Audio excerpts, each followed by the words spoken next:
Oke, baik. Pada kesempatan kali ini, saya akan melanjutkan topik pembicaraan kita. Kalau kemarin kita berbicara mengenai pemodelan matematika dengan menggunakan persamaan beda. Nah, di sini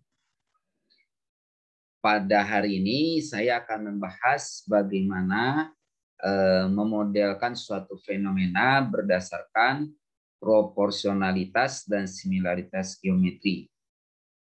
Nah, ini proporsionalitas ya, kurang huruf ya. Oke. Proporsionalitas dan similaritas geometri. Oke. Nah, di sini ada dua kata penting di dalam topik kita hari ini. Yang pertama adalah konsep proporsionalitas. Yang dimaksud dengan proporsionalitas, jadi kalau saya punya dua variabel X dan Y, gitu ya, X dan Y, maka kita katakan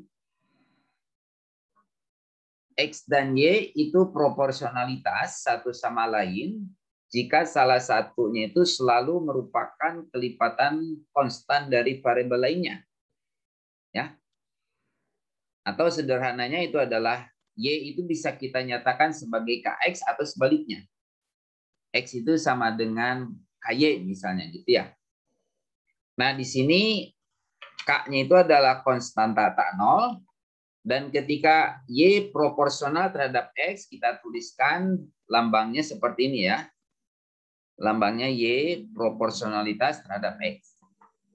Nah, berdasarkan bentuk ini, berdasarkan bentuk Y sama dengan KX, maka jelas kalau kita gambarkan grafik Y versus X, itu adalah titik-titik pengamatan kita akan terletak di sepanjang garis lurus yang melalui titik asal 0,0. Oke, nah di sini pengamatan grafis ini berguna ketika kita menguji apakah pengumpulan data tertentu itu mengasumsikan hubungan proporsionalitasnya itu wajar atau tidak. Maka kalau misalnya asumsi proporsionalitas ini berlaku, maka plot satu variabel terhadap variabel lainnya itu harus mendekati garis lurus yang melalui titik asal.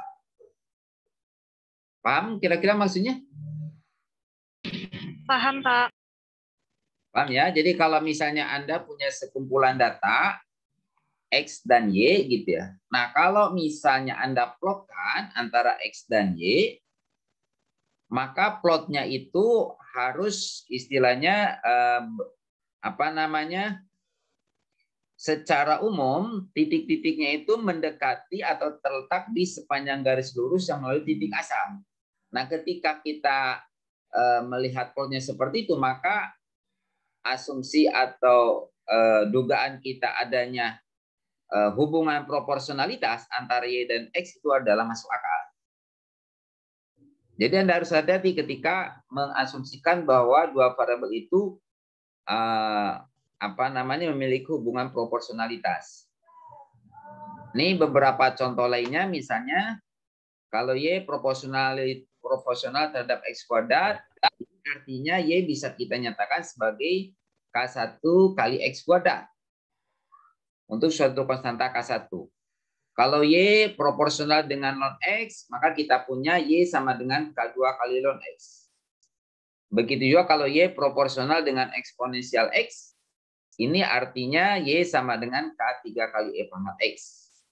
Oke, jadi kalau misalnya hubungan proporsionalitas ini kita nyatakan atau kita plotkan di dalam ini, hubungan antara Y dengan ininya ya, variabel ini ya, kalau misalnya ini Y dengan X kuadrat proporsionalitas. Jadi kalau diplotkan antara Y dengan X kuadrat, data-datanya itu terletak atau mendekati garis lurus dengan kemiringannya itu adalah K1. Kalau Y proporsionalitas dengan ln X, proporsional dengan X, itu artinya kalau data yang kita miliki, nilai ln X dengan Y-nya, itu datanya itu mendekati garis dengan slope K2 ini. Begitu juga dengan ketika asumsi proporsionalitas antara Y dengan E pangkat X. Oke, ada pertanyaan sampai sini? Belum, Pak. Belum ya? Oke, nah gini. Anda harus catat betul bahwa tidak sembarang garis lurus itu mewakili hubungan proporsionalitas. Ketika garis itu mewakili hubungan proporsionalitas, maka perpotongan Y itu harus 0. Jadi perpotongan dengan sumbu Y itu harus di 0,0 gitu ya. Dan melewati titik asal. Nah, ketika kita gagal untuk mengenali titik ini, itu dapat menyebabkan hasil yang salah saat menggunakan model kita. Misalnya gini, Anda tertarik untuk memprediksi volume air yang dipindahkan oleh sebuah kapal karena muatannya. Ada kapal, Anda bayangkan kapal di laut. Nah, ketika sebelum dimasukkan muatan, ya apa namanya,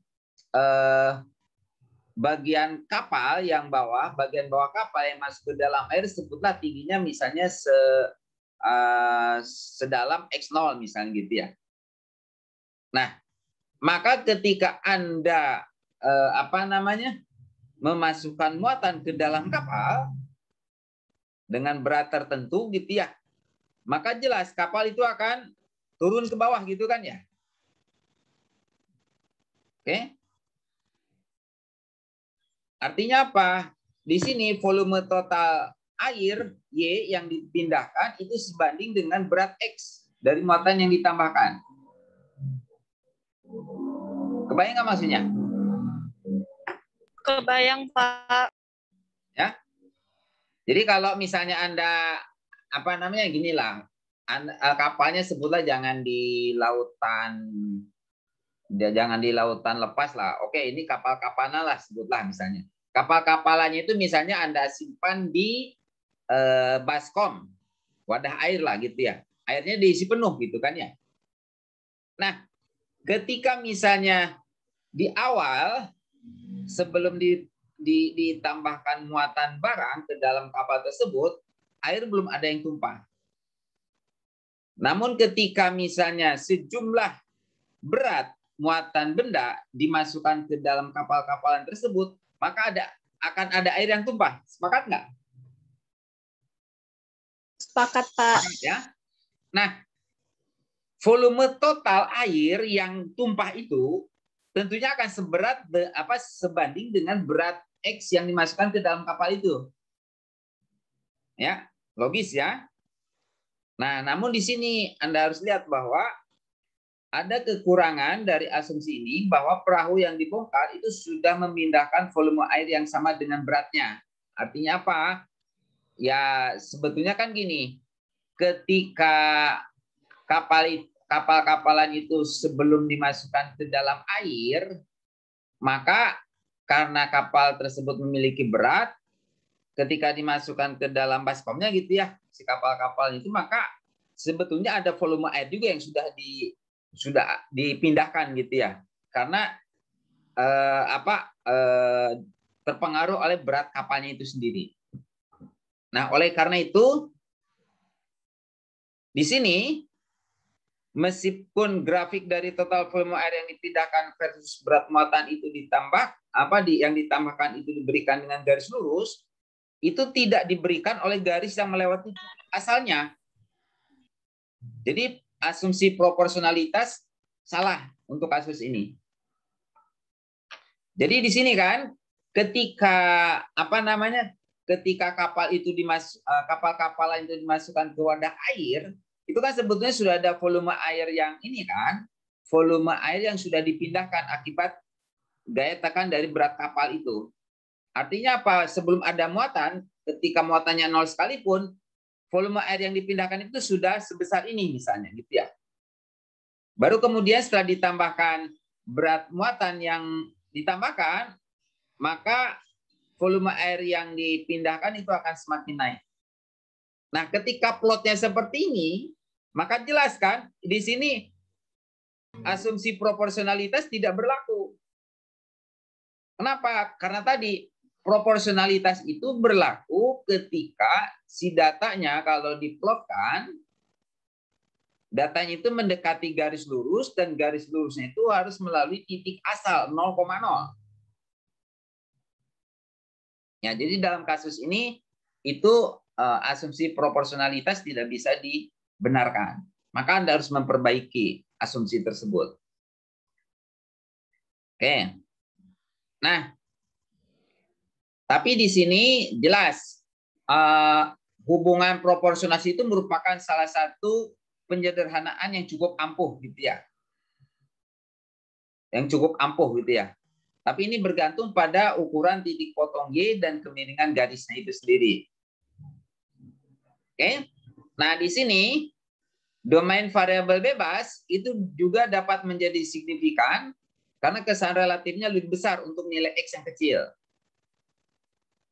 Jika kemiringan hampir 0, maka proporsionalitas mungkin merupakan asumsi yang buruk karena perpindahan awal mengurangi efek bobot yang ditambahkan. Misalnya gini, hampir tidak ada efek menempatkan 400 lb pada kapal induk yang sudah berbobot banyak ton. Artinya apa? Anda bayangkan gitu ya, kalau misalnya kapal induk kan bobotnya udah ribuan ton misalnya gitu ya. Anda hanya menambahkan misalnya 1 kuintal gitu ya. Maka kan efek terhadap volume air yang dipindahkan itu kan relatif kecil. Betul ya? Sangat jauh lebih kecil dibandingkan dengan bobot kapal induk itu sendiri. Oke. Sebaliknya, jika perpindahan awal itu relatif kecil dan kemiringannya besar, maka efek perpindahan awal menjadi kecil dengan cepat. Dan proporsionalitas adalah asumsi penyederhanaan yang baik.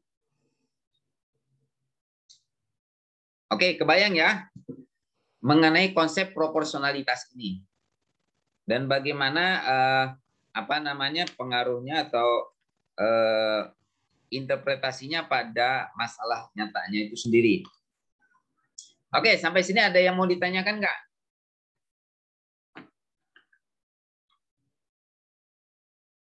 Ada? Belum ada, Pak. Belum ada, Pak. Belum ya. Oke. Nah, sekarang kita akan lihat bagaimana konsep proporsionalitas ini kita terapkan pada suatu fenomena, gitu ya. Nah, saya akan mereview kembali ke pemodelan jarak berhenti kendaraan yang saya sampaikan di pertemuan sebelumnya. Anda masih ingat model jarak berhenti kendaraan? Jadi di pertemuan sebelumnya kan kita kita pertimbangkan suatu aturan bahwa ketika kita berkendaraan maka kita harus menjaga jarak. Misalnya di aturannya itu adalah Anda harus berjarak 1 panjang kendaraan setiap 10 mil per jamnya kecepatan. Nah, dalam bahasa lainnya, dalam bahasa pemodelannya, itu adalah sebetulnya berapa sih jarak berhenti kendaraan yang aman agar ketika kita berkendaraan dengan kecepatan tertentu itu tidak sampai terjadi kecelakaan kalau terjadi pengereman secara mendadak. Oke? Ya, di sini aturan umumnya adalah Anda harus mempertahankan jarak dengan kendaraan di depan Anda itu sepanjang jarak 1 panjang mobil untuk setiap kecepatan 10 mil per jam. Jadi kalau kecepatan Anda 10 mil per jam, maka Anda harus berjarak 1 panjang mobil dengan mobil di depan Anda. Kalau 20 mil per jam berarti ya 2 panjang mobil gitu ya, dan seterusnya. Oke, misalnya dalam aturan ini juga mengizinkan 2 detik antar mobil. Maksudnya apa? Maksudnya itu apa namanya? Kita boleh apa namanya? Jaraknya itu ditentukan dengan ini apa namanya? Aturan 2 detik antar mobil jaraknya. Ya, jadi kalau misalnya dalam tiang apa namanya, ketika kita melewati suatu mobil di depan kita melalui satu tiang, gitu ya, maka mobil kita melalui tiang tersebut itu setelah 2 detik dari mobil yang di depan Anda ini lewat, gitu ya, di tiang tersebut. Oke. Nah, di sini agar aturannya sama pada 10 mil per jam, keduanya harus memungkinkan satu panjang mobil. Jadi kalau supaya aturannya sama ya kan ini aturan ini kan diterapkan untuk seluruh ini ya, seluruh jenis mobil gitu ya. Oke, seluruh jenis mobil misalnya. Nah, Anda lihat untuk satu panjang mobil dalam satu panjang mobil yang merepresentasikan jarak antara mobil kita dengan mobil di depan kita, itu kan jarak adalah kecepatan dikalikan waktu gitu kan ya. Oke, tadi selain dengan menggunakan aturan apa jarak satu mobil setiap 10 mil per jam, juga adalah jarak antara mobil kita dengan mobil di depan kita setelah melewati satu titik tertentu itu bedanya 2 detik gitu ya. Maka di sini jarak itu adalah kecepatan dikalikan detik. Karena di sini kecepatannya itu dalam mil per jam, ya kita ubah ke dalam bentuk misalnya kaki per detik gitu ya. Oke, maka di sini jaraknya itu adalah sama dengan kecepatan kali waktu. Itu kecepatan dalam kaki per detik dikalikan dengan waktu yang tadi ya 2 detik itu. Maka kita punya kecepatannya adalah 10 mil per jam. 1 mil itu adalah 5.280 kaki. 1 jamnya itu adalah 3.600 detik. Maka kita punya satu panjang mobil itu setara dengan 29,33 kaki. Satu kaki berapa senti coba? Kira-kira berapa satu kaki? Ada yang tahu? Satu kaki berapa senti?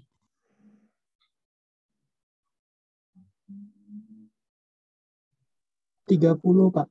30 ya, sekitar 30 ya. Berarti kalau misalnya apa namanya 29 kaki atau saya bulatkan 30 kaki aja ya. Itu kan berarti sekitar 9 meter ya. Betul? 9 meter. Padahal di sini panjang rata-rata mobil itu ya setara dengan 15 kaki atau 4,5 meter gitu ya. 4,5 meter. Jadi di sini ketika aturannya mengatakan bahwa satu jarak mobil untuk setiap 10 mil per jam itu aturannya tidak sama gitu.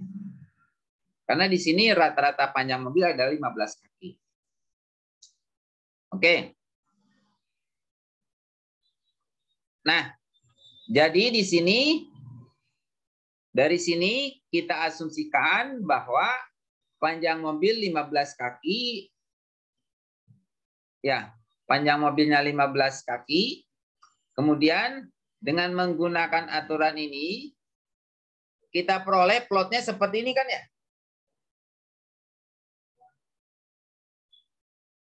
Betul nggak? Kalau kecepatan 10 mil per jam, maka jarak kendaraan Anda dengan mobil di depan Anda di sini. Ya, jaraknya tadi berapa? Dalam feet berapa tadi? 15, kalau kecepatan 10 berarti 15 feet ya. Kalau 20 berarti di sini berarti sekitar 30 gitu ya. Dan seterusnya. Oke, Anda lihat kalau Anda plotkan gitu ya dengan jarak untuk setiap 10 mil per jam jaraknya itu adalah 15 kaki gitu ya. Maka kalau diplotkan ini setiap 10 mil per jam, jadi kecepatan 10 mil per jam, jaraknya itu adalah 15 kaki, kalau 20 berarti 30 kaki, kalau 30 30 mil per jam berarti 45 dan seterusnya. Ya. Maka di sini Anda lihat bahwa ketika kita plot antara kecepatan dengan jarak dalam kaki, jarak kendaraan Anda dengan kendaraan di depan Anda, itu kita punya jarak itu adalah sama dengan K kali kecepatan, gitu kan ya? Dan ini masuk akal gitu ya. Nah, cuma masalahnya sekarang K-nya itu berapa gitu ya. Oke, maka untuk menghitung K-nya, berarti kita gunakan ini kan, jarak sama dengan K kali V, berarti K-nya adalah jarak dibagi kecepatan. Berarti di sini K-nya itu adalah 15 feet per 10 mil per jam. Atau yang kata lain 15 feet per 52.800 kaki per 3.600 detik. Hasilnya adalah 10 per 88 sekon. Sekarang Anda bandingkan dengan yang tadi, aturan tadi. Bahwa jarak antara mobil kita dengan kendaraan di depan kita itu adalah, kalau dihitung dari sisi waktu, bedanya itu 2 detik gitu ya. Nah sekarang yang ini, konstantanya itu 90 per 88 sekon. Berarti gimana kira-kira? Sesuai nggak? Ya. Tidak, Pak. Tidak ya. Tapi secara, kalau berdasarkan aturan tadi, berarti di sini kita punya jarak antar kita dengan mobil di depan kita adalah 90 per 88 sekon. Ya, jarak kalau dalam sisi waktu. Oke, sampai di sini ada yang mau bertanya nggak?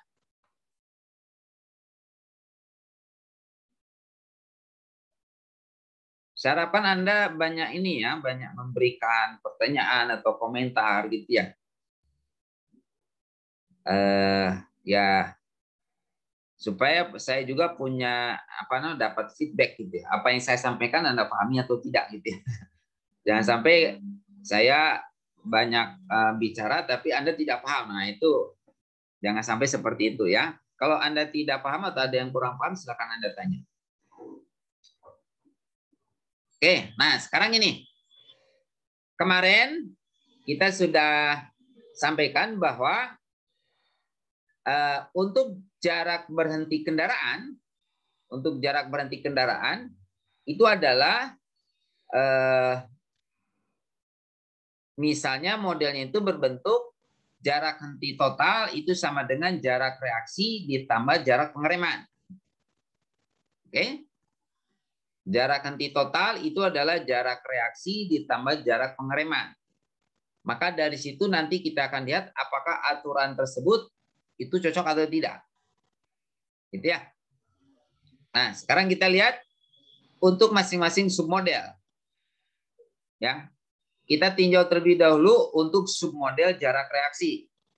Kemarin sudah disampaikan bahwa kita misalkan jarak reaksi itu adalah sebagai fungsi dari waktu respon dan kecepatan.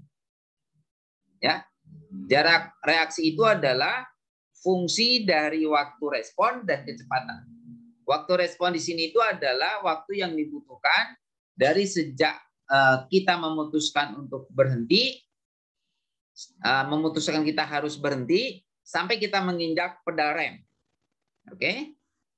Nah, di sini seperti yang disampaikan di proses pemodelan, kita tetapkan asumsinya dulu. Kita asumsikan bahwa kendaraan terus melaju dengan kecepatan konstan sejak pengemudi menentukan butuh untuk berhenti sampai rem diinjak. Paham nggak kira-kira maksudnya? Paham, Pak. Yang lain gimana? Paham, Pak. Paham ya? Oke. Maaf. Mana tadi? Ini ya. Oke. Jadi ketika Anda mulai mulai memutuskan untuk berhenti sampai Anda nginjak rem, diasumsikan kecepatan mobil Anda itu konstan. Ya. Maka berdasarkan asumsi tersebut, jarak reaksi DR itu adalah waktu respon dikalikan kecepatan, betul nggak?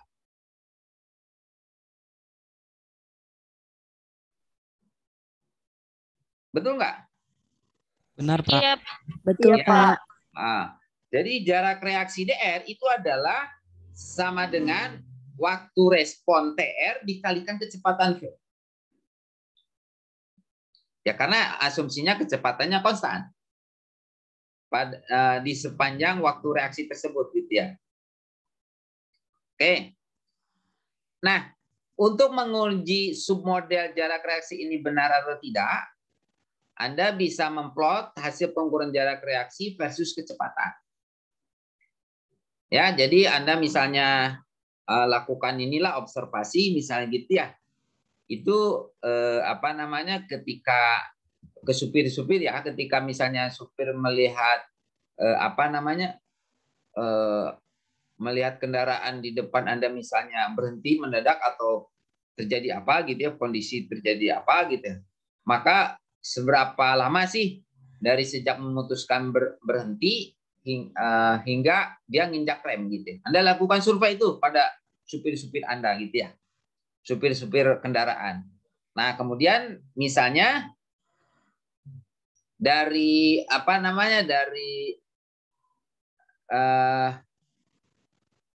kalau di sini berarti misalnya dengan kecepatan tertentu Anda survei, Anda tanyakan sampai jarak berhenti itu, jarak reaksi itu kira-kira setelah berapa meter gitu ya, misalnya seperti itu. Nah, apabila grafik yang dihasilkan itu mendekati garis lurus yang melalui titik asal, maka kita dapat memperkirakan kemiringan TR. Ya. Betul ya? Jadi kalau misalnya jarak reaksi dengan kecepatan itu misalnya Anda ketahui untuk setiap misalnya supir gitu ya, misalnya Anda bisa memperkirakan kemiringan TR ini berapa gitu ya di model submodel yang tadi. Oke. Atau bisa juga tadi misalnya uji sekelompok pengemudi yang mewakili asumsi yang dibuat dalam contoh dan memperkirakan TR secara langsung. Oke. Kebayang ya kurang lebih ya. Jadi di sini jarak reaksi itu adalah TR dikalikan kecepatan V. V-nya di sini adalah kecepatan mobilnya itu sendiri. Nah, sekarang kita akan lihat untuk jarak pengereman. Di sini jarak pengereman diasumsikan itu sebagai fungsi dari berat kendaraan serta kecepatannya. Oke? Nah, di sini Anda pertimbangkan gini ya. Ketika Anda berhenti mendadak gitu ya, ketika berkendaraan, maka apa yang Anda lakukan? Apa coba kira-kira?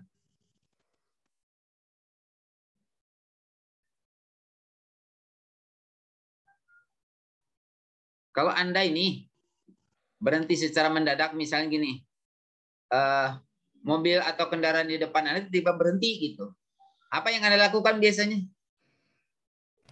Klakson, Rem dalam, Pak. Rem. Nginjak rem dalam-dalam kan ya? Iya, Pak. Iya, Pak. Kalau motor yang yang non otomatis, motor yang bukan otomatis gitu ya, bukan otomatis, maka Anda injak pedal rem sekuat-kuatnya, gitu kan ya? Walaupun resikonya bisa jadi Anda terpental juga gitu ya. Kalau salah ngerem salah nginjak remnya yang mana gitu ya. Kalau yang otomatis berarti Anda tarik. Kalau motor ya, kalau motor berarti Anda tarik rem Anda sekencang-kencangnya gitu kan ya. Dua-duanya malah depan belakang gitu ya, seperti itu. Ketika kalau mobil ya itulah Anda tekan pedal rem sekuat-kuatnya. Dalam artian di sini gaya remnya itu kita pilih yang maksimum. Jadi di sini ketika terjadi pemberhentian secara mendadak, diasumsikan gaya remnya itu maksimum. F diterapkan sepanjang pemberhentian. Dari sejak nginjak rem sampai mobil Anda atau kendaraan Anda berhenti, itu gaya remnya itu maksimum. Gaya pengeremannya itu maksimum sebesar F. Oke. Nah, di sini ingat konsep rem itu pada dasarnya adalah perangkat yang menghamburkan energi, yaitu rem bekerja pada kendaraan yang menghasilkan perubahan kecepatan yang mengakibatkan hilangnya energi kinetik. Ya, mengakibatkan hilangnya energi kinetik. Oke. Nah, sekarang Anda masih ingat kan? Besarnya usaha yang dilakukan oleh gaya F dengan jarak sebesar S itu kan W sama dengan F kali S. Betul ya? Benar, Pak. Betul ya? Maka di sini usaha yang dilakukan oleh pengemudi ketika menginjak pedal rem sebesar gaya F dengan jarak pengeremannya sebesar dB, maka usaha yang dilakukan itu harus sama dengan perubahan energi kinetik. Energi kinetik kan setengah MP kuadrat ya? Iya, Pak. Betul? Maka di sini kita punya hubungan bahwa usaha yang dilakukan yaitu sama dengan F dikalikan dB itu harus sama dengan setengah M kali V kuadrat. M-nya di sini adalah massa dari kendaraan. Oke? Nah, dari sini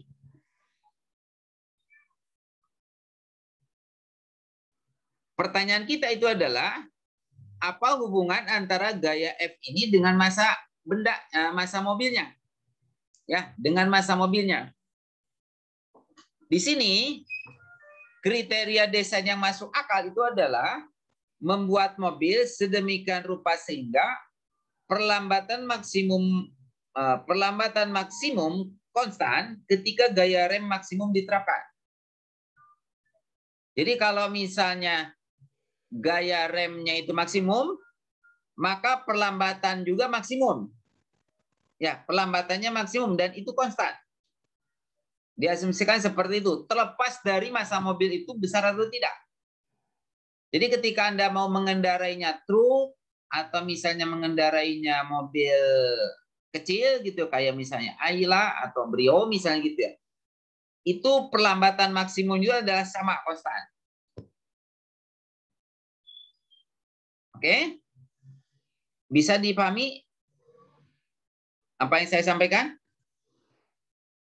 Bisa, Pak. Bisa, Pak. Bisa ya?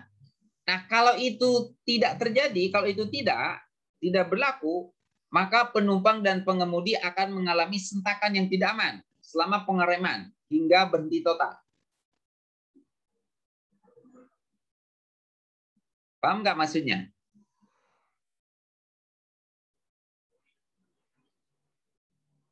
Belum, Pak. Belum.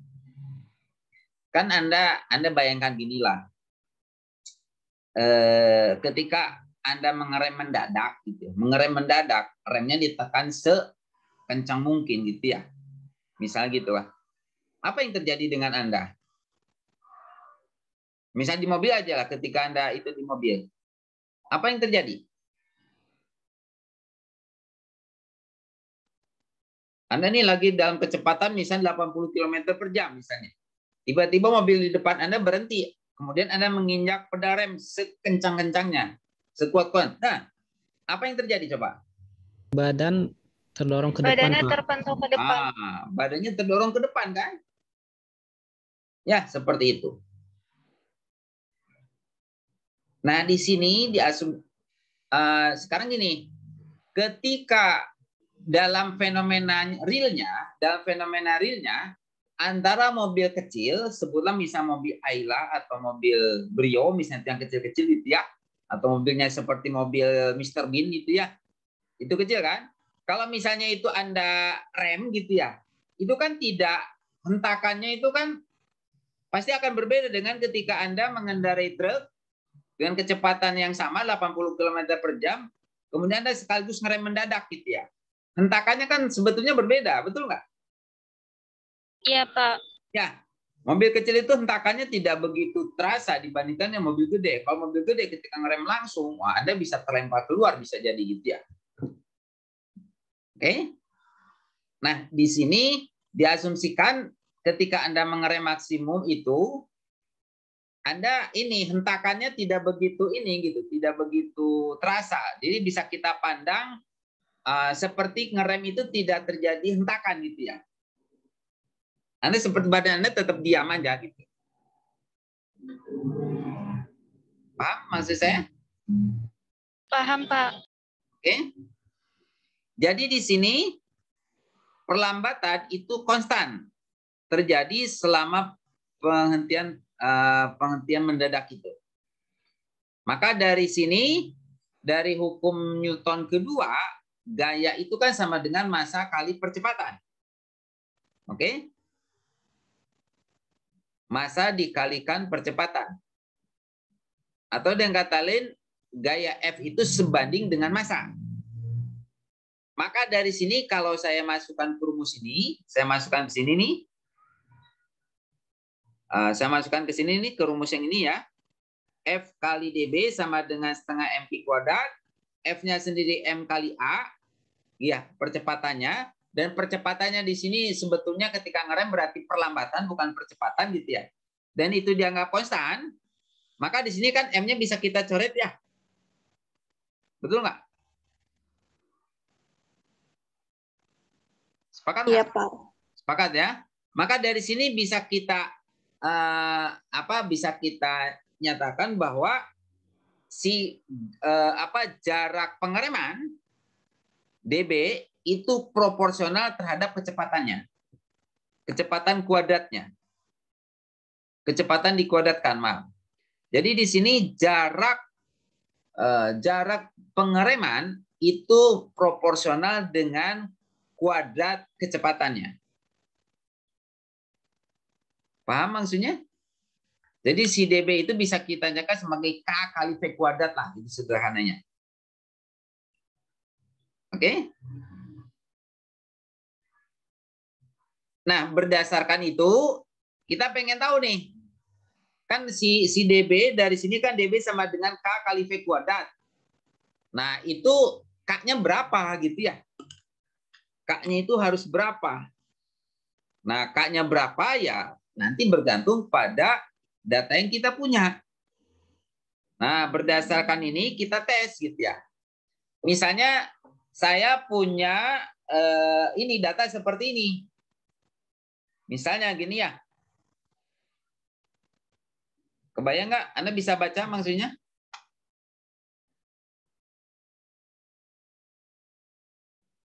Bisa baca nggak? Jadi kalau kecepatannya 20 mil per jam, misalnya gitu ya, maka waktu jarak reaksi pengemudi ya dari sejak memutuskan dia harus berhenti sampai nginjak rem itu misalnya setelah menempuh jarak 22 kaki. Oke? Setelah menempuh jarak 22 kaki. 22 kaki berarti sekitar berapa? 6 meter ya? Berapa? 22 kali 30. 600. Berarti 6 meter ya? Jadi sekitar 6,6 meter. Baru Anda nginjak rem. Oke? Kemudian, dengan kecepatan yang sama, jarak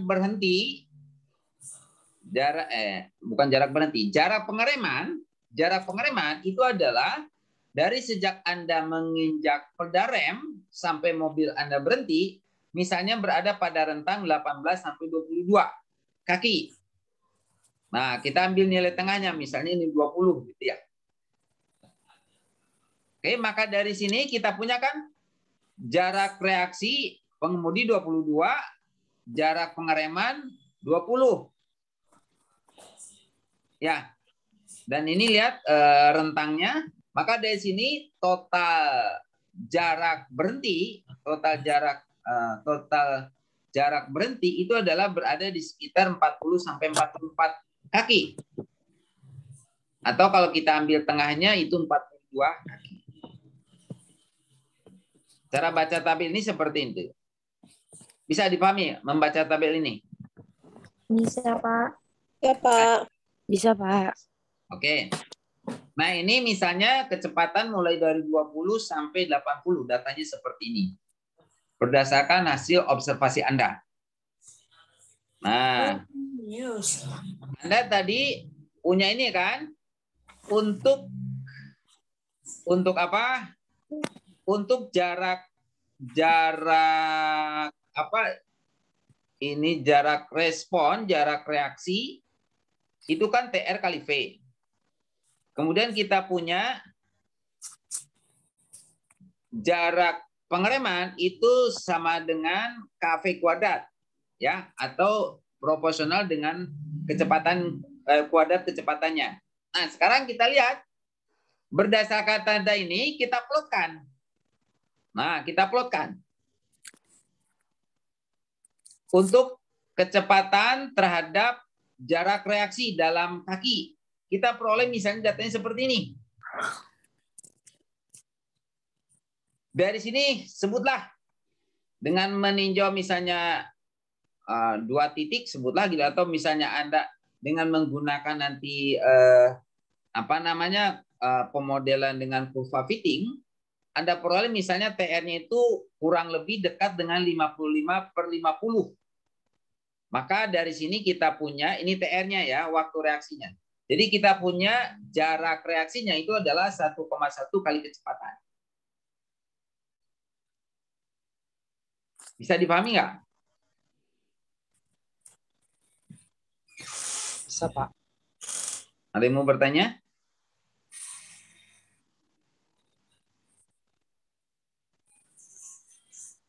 Halo? Ada yang mau bertanya nggak? Belum ada, Pak. Belum? Oke. Kalau belum ada, kemudian kalau saya plotkan antara kecepatan dengan jarak pengereman, saya peroleh misalnya mendekati garis ini. Dan diperoleh konstanta kemiringannya itu adalah sebesar 0,054. Maka kita punya jarak pengereman itu adalah 0,054 kali V kuadrat. Jadi di sini, ini ya, sumbu X-nya itu V kuadrat, yang ini dB. Tapi kalau ini sumbu mendatarnya itu V, sumbu vertikalnya itu DR. Anda menyesuaikan ya, kan tadi kalau untuk DR itu kan proporsionalitas terhadap kecepatan V. Tapi untuk jarak apa ini? Pengereman. Jarak pengereman itu kan proporsionalitasnya itu dengan kuadrat kecepatannya. Betul? Jadi sini sumbu mendatarnya itu V kuadrat. Oke? Dari sini kita punya untuk kita punya untuk submodel DR adalah 1,1 V, dan untuk submodel jarak pengereman itu adalah 0,054 V kuadrat. Maka dari sini kita peroleh total jarak berhenti D itu adalah sama dengan 1,1 V ditambah 0,054 V kuadrat. Nah, Anda lihat di sini sekarang yang muncul itu di ruas kanan adalah fungsi dari kecepatan saja, gitu ya. Kenapa? Karena tadi kita mengasumsikan yang ini ya, si gayanya itu tidak dipengaruhi oleh massa, gitu ya. Terlepas dari massa mobilnya itu perlambatannya itu konstan, gitu ya. Padahal tadi kan kita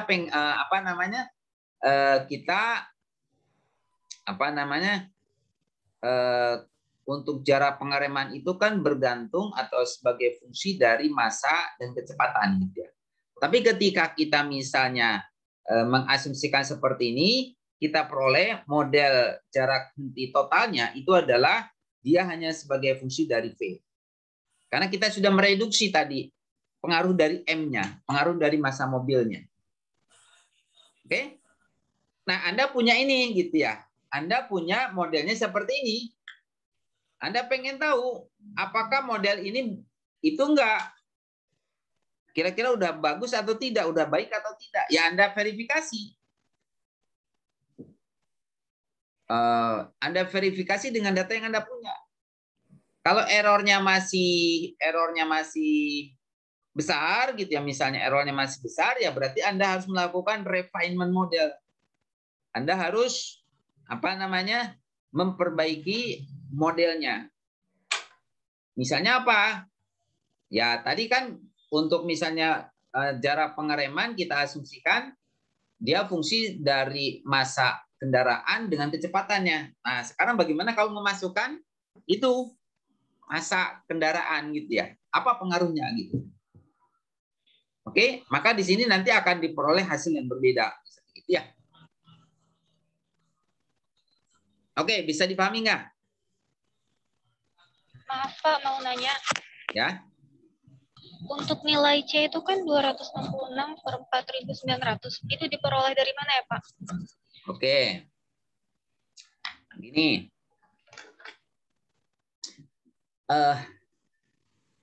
Yang ini 0,054 itu bisa ada beberapa cara pendekatan. Anda kan misalnya pengen mendekati data yang Anda miliki. Ini kan sebetulnya datanya harusnya ada satu ya. Apa namanya? V kuadrat, dB gitu ya. Nah, sekarang misalnya V kuadratnya itu titik-titik data observasi kita misalnya yang tengah ya. Misalnya yang tengah, data-data observasi kita. Ya. Anda misalnya buat garis. Anda buat garisnya itu misalnya, saya pengen membuat garis ini berdasarkan 2 titik yang dilalui oleh garis tersebut dan melalui titik 0,0. Sebutlah, saya buat garisnya itu berdasarkan titik yang ini nih misalnya.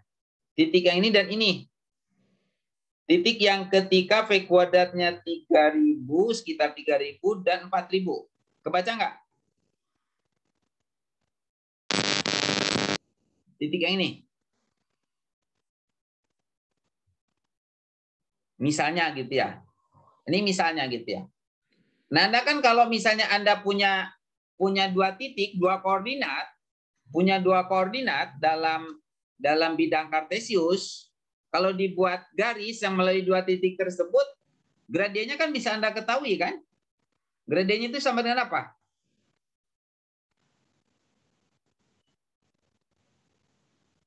Halo?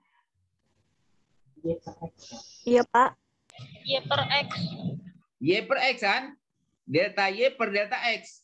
Selisih antara ordinat kedua titik dengan berbanding dengan selisih absis dari kedua ordinat tersebut. Atau ginilah, kalau kita punya 2 titik X1 Y1 dan X2 Y2, maka kemiringannya itu kan bisa kita nyatakan sebagai Y2 kurang Y1 per X2 kurang X1 gitu kan ya? Iya, Pak. Oke. Nah, bisa jadi kemiringan garis yang ini kita peroleh dari cukup mempertimbangkan 2 titik saja yang dilewati oleh garis tersebut. Oke? Tapi tentunya kalau hanya mempertimbangkan 2 titik tersebut, bisa jadi mungkin ketika dimasukkan ketika Anda hitung errornya gitu ya untuk V kuadratnya, sehingga diperoleh misalnya hubungan antara dB dengan V kuadratnya gitu ya, kemiringannya berapa, kemudian Anda hitung errornya. Misalnya errornya sekian gitu ya. Oke? Nah, atau bisa juga Anda nanti dalam bab berikutnya, Anda bisa terapkan metode kurva fitting. Kalau dalam bahasa statistik Anda gunakan itu yang regresi linear itu. Least square method. Metode kuadrat terkecil. Masih ingat nggak? Ya. Jadi kalau dalam metode kuadrat terkecil atau metode fitting, kurva fitting itu adalah Anda menentukan hampiran model linier AX misalnya Y sama dengan AX tambah B. Anda ingin mencari nilai A dan B yang yang mendekati data yang kita punya. Sebutlah sekumpulan data X1, Y1 sampai Xn, Yn misalnya. Anda punya Xn X1, Y1 sampai Xn, Yn misalnya. Nah, Anda pengen mendekati titik-titik yang diwakili oleh X1, Y1 sampai Xn, Yn itu dengan sebuah garis gitu hubungannya. Nah, nilai A dan B-nya Anda Anda cari dengan memandang masalah optimasi itu meminimumkan kuadrat dari error. Ya, kuadrat dari error yaitu kan misalnya gini, Anda punya data YI gitu ya. Anda punya data YI dan Anda punya hampiran YI bar misalnya gitu ya. YI barnya itu diperoleh dari AXI plus B misalnya gitu ya. Nah, errornya kan berarti YI dikurangi YI bar kan? Betul? YI kurangi YI bar. Nah, supaya Anda bisa menggunakan konsep kalkulus dan sifat dari fungsi kuadrat yang memiliki minimum, maka Anda bukan menggunakan mutlak error gitu ya, tapi Anda gunakan kuadrat dari error gitu ya. Kemudian jumlahnya gitu ya. Nah, bisa menggunakan konsep yang tadi. Jadi selain misalnya mempertimbangkan hanya 2 titik, misal gitu ya, yang dilalui oleh garis tersebut, garis harapan kita, misal gitu ya. Atau bisa juga menggunakan metode least square. Nah, untuk metode least square atau kurva fitting itu akan disampaikan di pertemuan keberapa ya? Mungkin sama ini nanti sama Ibu yang dari Unib. Siapa? Bu Risma ya? Yang dari Unib itu? Bu Ramia, Pak. Bu Ramia ya. Oke, mungkin nanti akan sampaikan Bu Ramia. Itu kurva fitting nanti di situ. Jadi untuk mendapatkan si C-nya ini, secara umum kalau kita ingin mempertimbangkan semua data, maka gunakanlah itu. Metode least square itu. Regresi linear lah kalau bahasa statistiknya. Gitu. Tadi yang nanya, paham? Paham, Pak. Paham ya? Jadi kalau dalam konteks di sini bolehlah Anda pertimbangkan 2 titik, terserah mau titik yang mana. Yang jelas titik tersebut kalau bisa dilalui oleh garis yang kita jadikan sebagai perwakilan dari plot data itu. Paham maksudnya? Iya, Pak. Ya, kira-kira data yang mana gitu. Maka kemiringan garisnya itu kan sama dengan yaitu tadi Y2 kurangi Y1 per X2 kurangi X1 gitu. Itu aja. Oke, ada pertanyaan? Maaf, Pak, mau nanya lagi. Ya. Itu kan di yang jarak pemberhentian itu ada 3 titik. Titik yang atas dan titik yang bawah itu titik apa ya, Pak? Apa bedanya sama yang titik yang di tengah? Oke, kan gini. Tadi nih, ini jarak pengereman kan ya. Nah, Anda lihat nih, jarak pengereman itu kan ada 18 sampai 22. Ini kan perkiraan kan? Kan Anda lakukan istilah gini, Anda lakukan survei pada pengendara gitu ya. Pada pengendara misalnya gitu. Nanya nih sama pengendara Anda, supir-supir kendaraan mobil gitu ya. Kalau Anda dengan kecepatan 20 mil per jam gitu ya, kira-kira dari sejak Anda nginjak rem sampai berhenti itu kira-kira jaraknya berapa? Dalam rentang berapa sampai berapa? Nah, sebutlah misalnya kalau 20 mil per jam jaraknya itu 18 sampai 22 misalnya gitu. Nah, di sini kan berarti untuk yang kecepatannya ini kecepatannya 20 ya, 20. Berarti kalau V kuadratnya sama dengan berapa? 400 kan ya? Betul nggak? Ya, 400 kan? Iya, Pak. Oke, supaya kelihatan jangan yang inilah. Yang ini aja nih Yang 4.000 ya. Ah, gini lah. Oke, 400 lah. 400 kan di sekitar sini ya. Nah, jadi gini. Yang titik yang bawah itu adalah batas bawah dari yang ini nih. Kalau ini 18, batas atasnya kan 22. Ya. Jadi jarak terpendeknya 18, jarak terjauhnya 22 gitu. Jarak pengeremannya itu kalau kecepatannya 20, misalnya begitu. Kaki ya, satuannya dalam kaki. Berarti kalau 18 itu sekitar 5,4 meter ya. Betul nggak? Betul, Pak. Betul ya. Jadi sekitar 5,4 meter sampai 6 meteran lah gitu ya. Nah, yang tengah itu adalah kita ambil titik tengahnya di antara 18 dengan 22 gitu. Paham? Yang nanya? Paham, Pak. Paham ya? Jadi kita ambil yang tengahnya ini misalnya. Anda gambar garis yang mewakili yang tengah ini misalnya gitu. Ya, Anda pilih yang mana gitu. Nilai tengahnya lagi. Bisa dipahami? Ada yang lain? Ada pertanyaan lain? Jadi intinya sebetulnya ujung-ujungnya bagaimana kita menyederhanakan satu fenomena yang sebetulnya secara umum non-linear, kita hampiri dengan sesuatu yang linear lah gitu ya. Seperti itu. Cuma linearnya itu di sini ya, walaupun di sininya V kuadrat, di sini ada V ya, kita gunakan sifat proporsionalitas itu. Ya, seperti itu. Nah, dari sini kan nanti Anda bisa punya ya total jarak berhentinya. D itu sama dengan ini ya, Anda tinggal survei lagi. Dari data yang Anda punya, Anda masukkan nih. Dengan V yang tadi 20, total jarak berhenti kalau berdasarkan model ini berapa? Kalau misalnya kecepatannya 20, 40, Anda peroleh jaraknya berapa? Misalnya gitu ya. Nah, dari situ, nanti kan Anda bisa kelihatan gitu ya. Dari situ kan gini, dari total jarak berhenti yang tadi, total jarak berhenti yang berdasarkan model ini, Anda kan bisa hitung jaraknya berapa gitu semua untuk setiap kecepatan ya. Nah, sekarang Anda tinggal itu kan, tinggal cek ke aturan tersebut.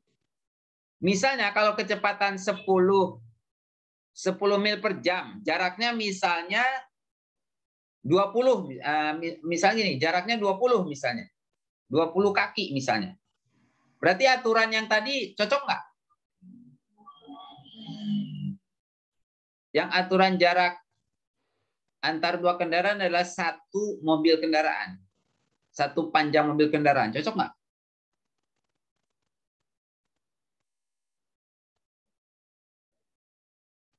Cocok nggak?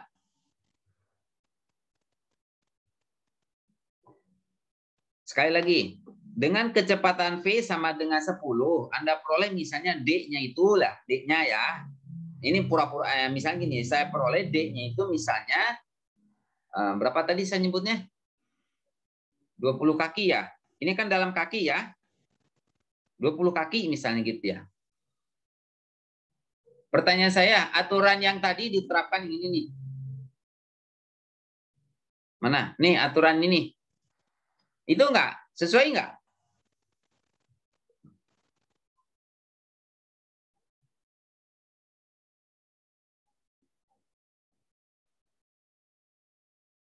Sesuai enggak?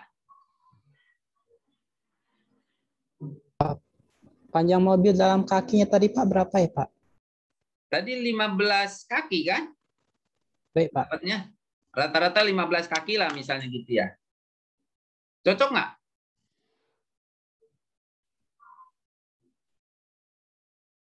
Atau perlu direvisi aturan ini?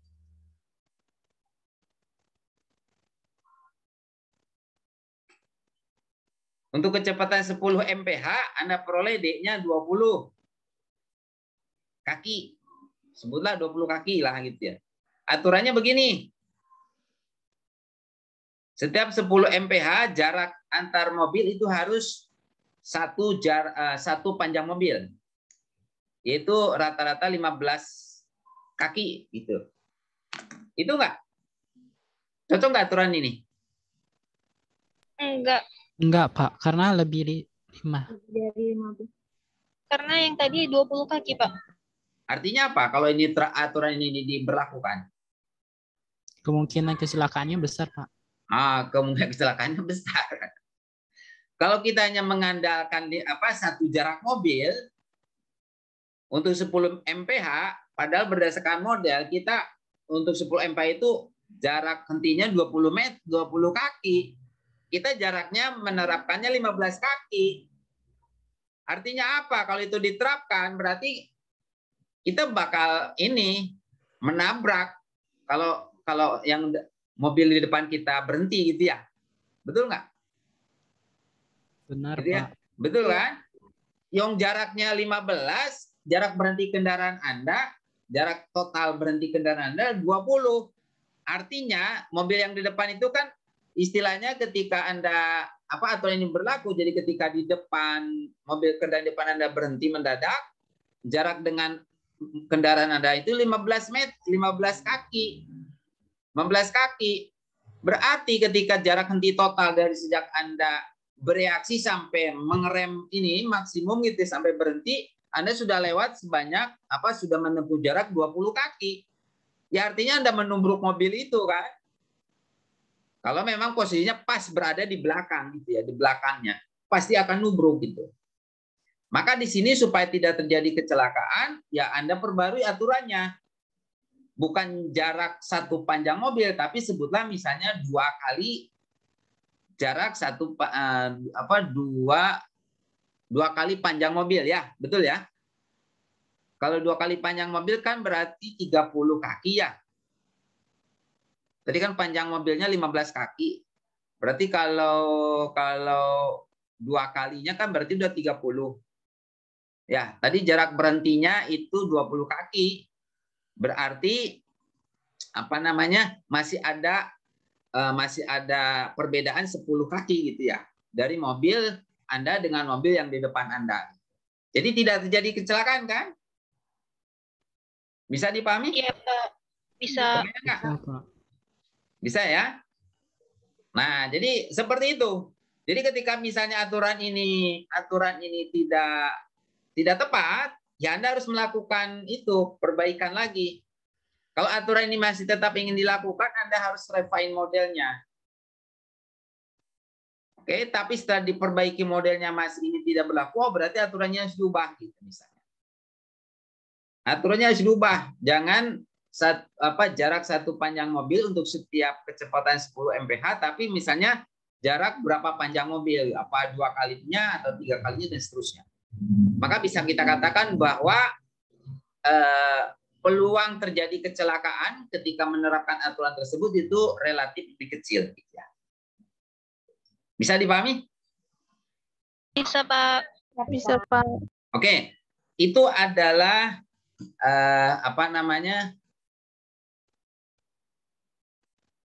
konsep pemodelan dengan menggunakan prinsip proporsionalitas. Ada pertanyaan nggak?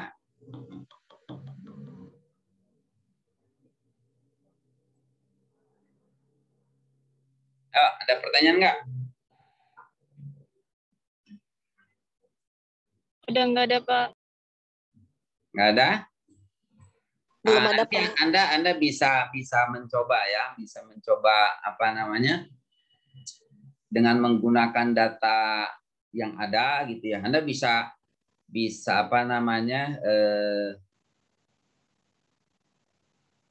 lihat sekeliling lah gitu ya misalnya. Kalau saya tertarik dengan suatu problem gitu, masalah ya misalnya. Kira-kira apa nih yang saya modelkan? Mungkin nggak kalau misalnya prinsip proporsionalitas gitu ya misalnya. Atau misalnya inilah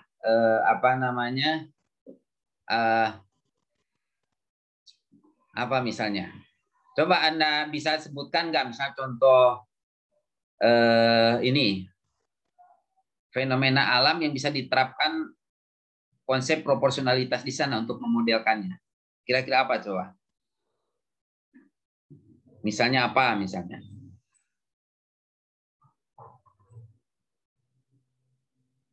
Ada nggak?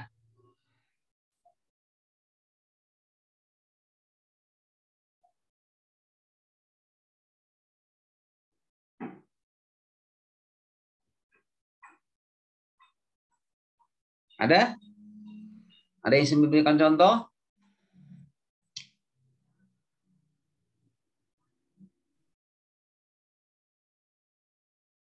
Ya, makanya kan gini, kayak misalnya itu aja. Anda bayangkan itu aja lah. Masalah transportasi kalau lebaran ya. Lebaran. Itu kan terjadi lonjakan penumpang gitu kan ya. Sebutlah di kapal. Nah, sekarang kan banyak beberapa tahun belakang gitu ya. Terjadi kapal yang banyak yang tenggelam misalnya, ada yang tenggelam gitu ya. Nah, itu kan bisa jadi karena terjadi apa namanya kelebihan bobot muatan gitu ya. Nah, sekarang gini misalnya, Anda bisa nggak dengan menggunakan survei kecil-kecilan misalnya gitu ya. Sebetulnya sih kalau saya punya kendaraan dengan bobot bukan kendaraan dengan bobot kapal sekian gitu ya misalnya, sebetulnya sih berapa sih banyaknya penumpang yang diperbolehkan masuk dan begitu juga dengan kendaraan yang boleh masuk ke kapal tersebut misalnya. Itu berapa misalnya gitu ya. Sedemikian sehingga tidak terjadi tenggelamnya kapal gitu ya. Nah, itu kan sesuatu hal yang ini juga, sesuatu hal yang menarik gitu ya. Oke, banyak juga lah. Misalnya Anda boleh lihatlah yang terjadi misalnya ini apa ya? Misalnya kalau di jalan raya gitu ya. Sekarang kan apa namanya kadang-kadang kita banyak mengkritisi misalnya kok jalan itu baru berapa bulan di aspal misalnya gitu atau di hot mix, gak lama kemudian udah itu lagi gitu ya, udah misalnya apa namanya, udah ada yang apa namanya permukaannya udah bergelombang misalnya gitu ya, atau misalnya sudah berlubang dan lain sebagainya. Itu kan tentunya apa namanya sangat tidak nyaman gitu ya, merupakan suatu masalah yang harus diselesaikan gitu ya. Nah, mungkin tidak gitu ya. Misalnya Anda memodelkan kalau saya punya apa namanya masalah terkait dengan kondisi jalan yang bergelombang atau berlubang gitu ya. Gimana cara mengemudikan yang aman misalnya kayak gitu. Atau kalau misalnya ini Anda Anda sebagai pemborong ini misalnya pemborong pembangunan suatu jembatan misalnya gitu ya. Pemborong pembangunan suatu jembatan layang misalnya gitu. Nah, Anda kan tentunya sebagai pemborong Anda harus mempertimbangkan dengan biaya yang ada itu kira-kira si apa namanya si jembatan yang Anda buat itu ini tahan berapa lama gitu ya. Jadi kalau misalnya Anda pengen misalnya membuat suatu apa namanya jembatan dengan kekuatan misalnya sampai 20 tahun atau 50 tahun gitu ya. Nah, itu harus membangunnya seperti apa gitu ya. Karena itu nanti ya kaitannya dengan dana yang dikeluarkan gitu ya seperti itu. Nah, cuma di sini Anda harus bisa ini gitu. Kalau saya membangun jembatan dengan konstruksi seperti itu, seperti yang Anda buat misalnya ini cukup tahan berapa lama gitu ya.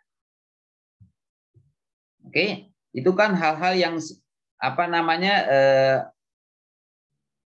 sesuatu masalah yang harus dipecahkan oleh ini gitu oleh kita gitu. Anda bisa lihat sendirilah sekeliling gitu ya.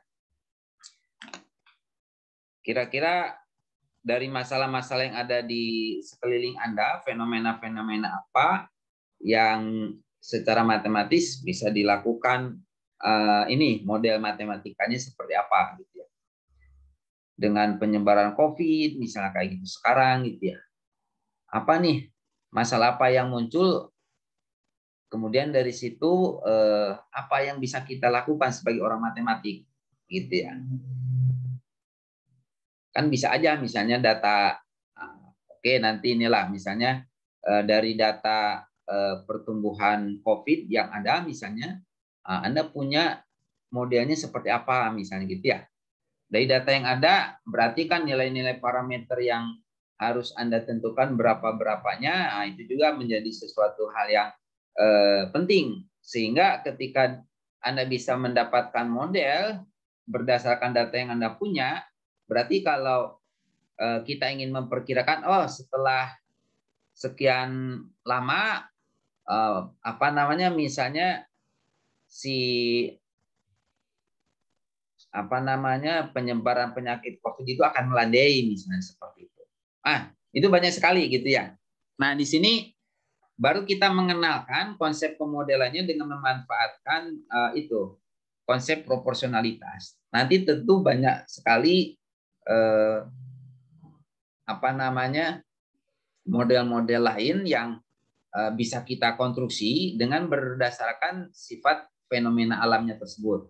Ya, cuma yang jelas gini, satu hal yang penting ketika memodelkan itu adalah Anda memahami fenomenanya.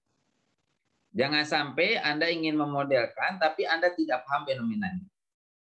Oke? Dari fenomena tersebut Anda coba lakukan penyederhanaan. Oke? Anda lakukan penyederhanaan, di mana penyederhanaan ini Anda lakukan dengan cara ini membuat asumsi yang tadi gitu ya.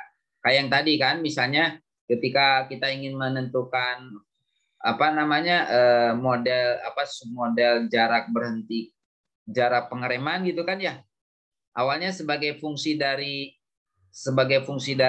massa kendaraan dan kecepatannya, dengan menggunakan satu asumsi Anda bisa mereduksi itu kan, mereduksi pengaruh massa dari kendaraan. Betul? Nah, dengan apa namanya asumsi yang Anda gunakan tersebut, ternyata pengaruh massa bisa kita abaikan, itu merupakan salah satu bentuk penyederhanaan. Nah, ketika dengan penyederhanaan itu misalnya secara umum fenomenanya itu bisa diwakili oleh model kita, bisa dihampiri oleh model kita, oh berarti kita bisa coba terapkan model tersebut. Tapi ketika misalnya dengan penyederhanaan yang tadi errornya masih cukup besar, maka dilakukan refinement model itu. Dan itu dilakukan terus berulang gitu ya. Jadi Anda konstruksi model, Anda verifikasi dengan data yang Anda punya. Kalau misalnya masih belum ini, Anda lakukan refine model. Untuk melakukan refine model itu Anda bisa periksa modelnya, siapa tahu ada salah penulisan persamaan. Atau bisa juga Anda kembali ke asumsi yang Anda gunakan. Kemudian Anda konstruksi model lagi, Anda validasi dengan data yang Anda punya. Nah, dari situ Anda sudah puas nggak dengan model Anda buat? Kalau sudah puas, Anda boleh lakukan Anda boleh gunakan model tersebut. Cuma itu tadi, dalam pemodelan itu ya diusahakan modelnya jangan yang rumit-rumit gitu. Maksudnya itu apa ya? Kalau modelnya terlalu rumit juga gitu ya, orang juga kan akan bingung juga. Ini maksudnya apa model ini, gitu kan ya? Ingat model yang kita buat itu kan untuk dibaca orang juga gitu, untuk dipahami orang juga. Kalau misal terlalu rumit juga ya itu akan merepotkan juga gitu. Dan yang jelas seperti tadi, model juga tetap harus up to date gitu ya. Kalau misalnya tidak Anda update, ya mau tidak mau kalau itu misalnya tidak cukup mewakili powerful misalnya gitu dengan fenomena yang makin ada sekarang gitu ya. Ya mau tidak mau model itu akan ditinggalkan gitu. Tapi beda kalau modelnya model-model klasik yang mendasari untuk model-model yang muncul berikutnya gitu ya. Itu lain lagi. Oke, ibaratnya model matematika itu bisa kita pandang sebagai inilah kayak aplikasi-aplikasi di Android gitu ya. Karena kan aplikasi kayak misalnya inilah aplikasi ojol gitu ya. Itu kan makin lama makin diperbaharui kan? Karena untuk mengcover fenomena-fenomena yang terus terjadi gitu ya, yang terus berkembang gitu ya. Mungkin awalnya di awal misalnya cukup ojol itu misalnya untuk sebagai ini alat transportasi penumpang gitu dari suatu tempat ke tempat lainnya. Tapi seiring berjalannya waktu ternyata bukan hanya itu saja yang dibutuhkan. Ada juga misalnya orang yang pengen belanja tapi tidak mau berangkat gitu ya. Maka dikembangkanlah misalnya bagaimana untuk bisa dengan ojol itu bisa difasilitasi untuk membeli barang misalnya gitu ya. Tanpa orang harus pergi ke tempat membeli barang tersebut. Cukup dengan memesan ke ojol maka barang Anda bisa sampai, barang kebutuhan Anda bisa sampai. Seperti itu ya. Termasuk juga nanti ke jenis kendaraannya gitu ya. Jenis kendaraannya ada mobil misalnya dari motor, ada mobil yang cukup misalnya penumpangnya cukup 3 saja sampai yang 7 penumpang misalnya kayak gitu. Itu kan sesuatu yang ini gitu. Belum lagi dikembangkan dengan misalnya pembayarannya, ada yang sistem cash, ada yang sistem pakai ini ya, uang uang digital ya. Seperti itu ya. Nah, itu terus diupdate gitu. Jadi model kita mau tidak mau juga harus diupdate. Oke, sampai di situ ada pertanyaan?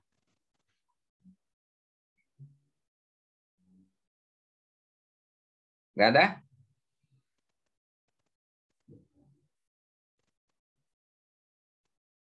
Oke. Nggak ada, Pak. Nggak ada ya? Ada, Pak. Oh ya, saya minta bantuan yang biasa ini presensi ya, nanti tolong bagikan ya. Siapa namanya lupa saya. Hadir nggak?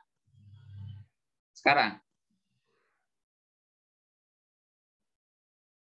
Oke, sebelum ini saya itu aja lah. Saya screenshot dulu ya. Oke, saya screenshot dulu.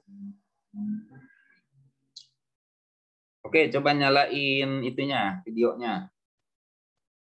Sebentar.